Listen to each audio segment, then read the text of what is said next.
Muslims love the idea of getting married, but not everyone is ready for the reality of marriage. Here's a few things that you should ask yourself before you start searching.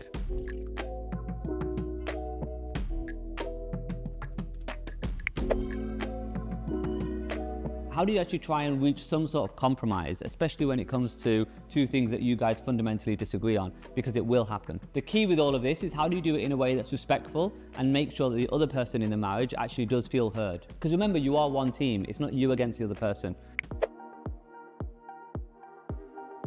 And again, this is the one thing that we see a lot in our communities, especially for women, unfortunately, who effectively want to leave the house and start their new life and get excited about a huge wedding day. Often that can actually be a problem because it means they're not actually thinking about the rest of their life. Remember, the wedding day is just one day. And once it's over, then it's down to you two to make this whole future together work. So really focus on the long term, not the short term. And remember, we know it is expensive to get married, sometimes needlessly expensive because of demands from her side, your side, who knows. What you guys want to focus on, again, think about the long term. How do you make sure that you're both financially stable? How do you make sure that you're actually on the same page when it comes to spending and saving? People will tell you this all the time. For a marriage to go really well and for you guys to be successful, you've got to learn how to compromise. What does it mean? It effectively means not everything has to be your way. Let some things go, right? You might not agree with it. You might think this is so illogical. Why would I do this, etc., etc. Do it because it makes the other person happy. And find a middle ground, because otherwise if you don't and you both stay on two sides, you'll always be polarized and you'll never find a way to actually make this marriage work.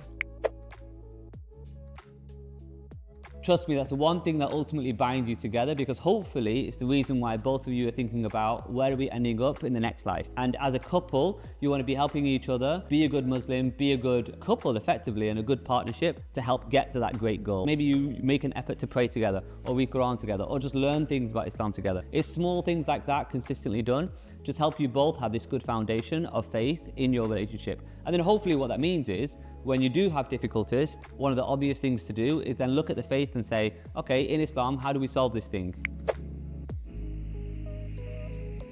A lot of people, before they think about getting married, or if they're ready for marriage, they don't actually think of what is it about them. You know, they don't actually understand their own personality, their own shortcomings, their own level of patience. Do they have a temper? All of these things you should try and understand and know, because when it comes to you getting married, you want to figure out actually does their personality, does their manner actually complement yours? Because if you're two big extroverts with very strong opinions, that could be a problem. And combined with that, never forget, look for someone who has the same long-term goals as you.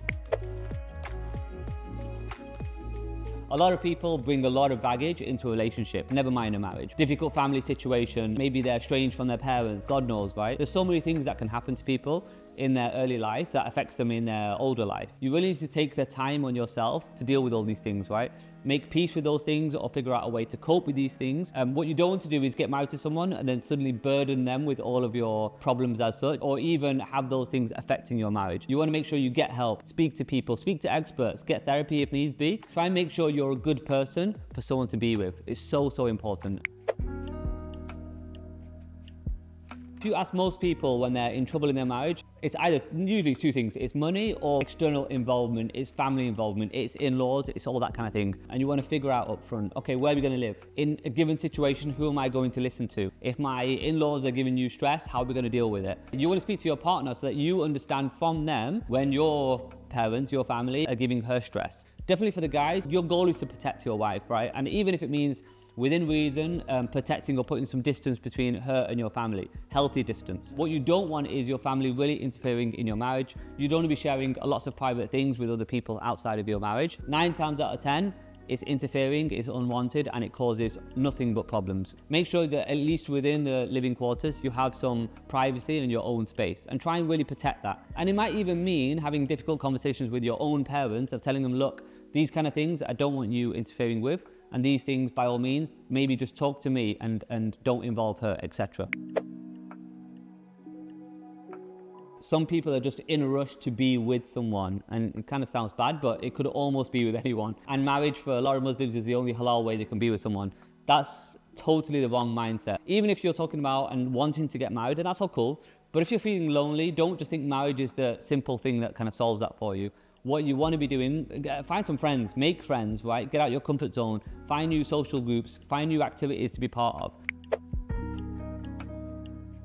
And now self-work is really part of being prepared for marriage. And this is reflecting on yourself, reflecting on your faith, reflecting on your shortcomings, your weaknesses, and equally the things that you do well. You know, don't forget, this isn't just one way. The things that you do well, do more of. How do I make it even better? Really self-reflect, and especially as you're speaking to people and getting to know them for the sake of marriage, and some of them will work out and some of them won't. It sounds weird to say, but almost like get feedback, right? Ask them, you know what, are the things I could have done better? Is there anything that I did or said which maybe put you off? Because maybe it's something for you to reflect on, because hopefully, like I said, when you enter that marriage, it's almost a sum history of everyone you've gotten to know and your whole history behind, right? It's all the things that you've learned, all the experiences you've had, ultimately make you who you are. So you want to make sure that hopefully, inshallah, the person who you are when you enter that marriage is almost nearly the best version of yourself, or a version that you can really build and grow on together with your new partner, inshallah.